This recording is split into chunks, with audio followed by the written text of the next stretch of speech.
Bonjour à tous, j'espère que vous allez bien. Comme vous le savez, le coronavirus a pris une plus grande ampleur ces derniers jours avec de nombreux cas déclarés en Italie et en France.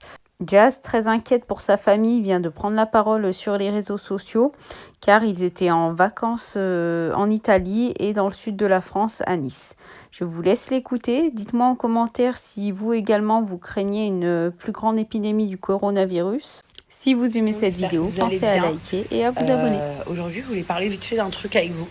J'aurais jamais pensé arriver à parler de ça parce qu'en plus, alors je ne suis pas du tout hypochondriaque. Pour ceux qui ne savent pas ce que ça veut dire hypochondriaque, c'est-à-dire je n'ai pas peur des maladies ou des bactéries ou de ce genre de choses-là. Mais je dois le dire, je commence à vraiment flipper de ce coronavirus. Alors au début, c'était un petit peu, tu te dis, bon, c'est un petit peu comme plein de virus au final. Et j'ai l'impression que ça devient de pire en pire. Alors, est-ce que c'est nous, humains, qui exagérons cette bactérie, ou est-ce que c'est nous, justement, humains, qui négligeons les risques et les conséquences du coronavirus? Je ne sais pas. Mais je dois avouer que je flippe de plus en plus. J'arrête pas de voir des trucs à droite, à gauche, et sans exception tous les jours. Et carrément, je commence à me mettre à penser à ça tout le temps. Et j'en ai peur. Mais d'un autre côté, je me dis... N'ayez pas peur d'aller dans un centre commercial pour le coronavirus. Dans ces cas-là, n'y va pas. En vrai, dans une journée, il y a plus d'accidents de voiture dans le monde que de personnes contaminées par le coronavirus. Enfin, d'après ce qu'on sait. Mais d'un autre côté, je ne peux pas m'empêcher d'avoir peur et de me dire, en plus, moi, j'habite à Dubaï, donc forcément, c'est multi-pays ici. Donc voilà, on te dit beaucoup, il ne faut pas aller au Japon, il ne faut pas aller en Italie, il ne faut pas aller en Iran, il ne faut pas aller à Mako, tout ça. Mais en fait, qu'est-ce que ça veut dire, il ne faut pas aller? Oui, enfin, c'est n'importe quoi. Moi, ce que je me demande, c'est, est-ce qu'il y a les réels traitements pour vraiment guérir les gens de ce virus? Quels sont les impacts réellement sur les enfants? Moi, ce qui m'inquiète le plus, c'est les enfants. Et en fait, toutes les écoles, on reçoit des mails, que ce soit donc moi à Dubaï ou mes copines qui sont en France qui m'envoient qu'elles reçoivent des mails des écoles de leurs enfants.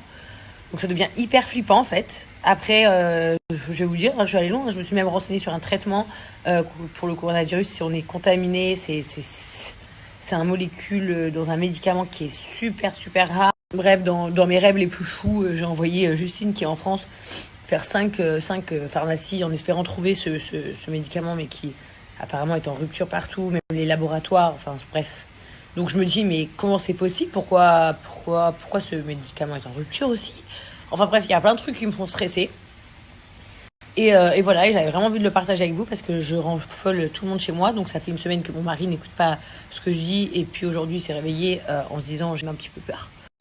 Parce que voilà, on était dans le sud de la France. Le sud de la France est relativement proche de l'Italie. Enfin bref, on habite à Dubaï. Enfin, le coronavirus, visiblement, il est partout dans le monde, on dirait. À part les États-Unis, j'ai pas encore entendu, mais certainement qu'il doit y avoir, je pense.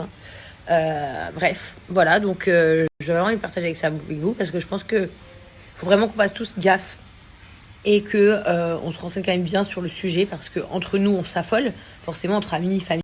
On se parle de cette bactérie et on se fait peur. On écoute les histoires à droite, à gauche, elles font peur. Et puis pour le cas de certains, eux, c'est tout l'inverse. Ils disent c'est de la négligence. C'est genre, oh, mais on s'en fout. Oh, mais c'est n'importe quoi. Mais ça, c'est comme la grippe H1N1. C'est comme la grippe aviaire. Ah, mais ça, c'est comme la vache folle. Oui, peut-être, mais visiblement, ça prend quand même de la place. Et au point que quand même beaucoup d'écoles se mettent à vraiment sensibiliser tous les parents, etc. Donc voilà, je pense qu'il faut quand même faire gaffe. Voilà, les symptômes en plus, ils sont malheureusement super normaux pour nous. Enfin, on a souvent la grippe, donc fièvre, tout, c'est quelque chose qu'on connaît tous. Donc forcément, on se met à tousser. Tu te dis mais putain merde, moi j'arrêtais pas de tousser, j'avais peur. Si demain mes enfants ils ont de la fièvre pour X raison, je vais commencer à flipper. Parce qu'en fait, on commence tous à bader et d'un autre côté, les hôpitaux, ils doivent être, je suppose, vraiment full parce que tout le monde doit s'inquiéter, en fait. Enfin, beaucoup de personnes doivent s'inquiéter. Bref, donc du coup, voilà, ça me fait pas du tout rire. Et puis, je voulais juste partager ça avec vous. Parce que quand on a peur de quelque chose ou quand on craint quelque chose, c'est quand même bien d'en parler.